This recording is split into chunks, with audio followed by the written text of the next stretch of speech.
మామిడి చిన్న గ్రామంలో ముగ్గురు స్నేహితులు రోహి, గాయి మరియు గని తమ స్థానిక స్వీట్ షాప్లో ఉన్న పాత మిఠాయి జార్లో ఒక పురాతన మ్యాప్ను ఉంటారు. ఆ మ్యాప్ ప్రసిద్ధ కాండీ ఫారెస్ట్ వైపుకు దారి చూపిస్తుంది.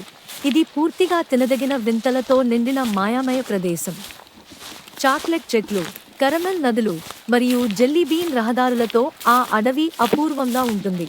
మ్యాప్ను అనుసరించుకుంటూ వారు అడవిలో లోతుకు ప్రయాణం మొదలు పెడతారు.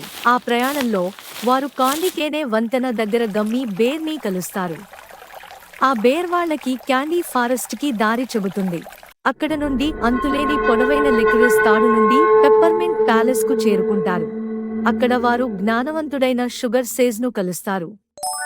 ఆ సేజ్ వారికి మాయా మిఠాయి బహుమతులను ఇస్తాడు. మిఠాయి ఎంతో రుచికరమైనది అయినప్పటికీ అసలైన మాయ మాత్రం స్నేహం, సహకారం మరియు కలిసి చేసిన ప్రయాణంలోనే ఉంది.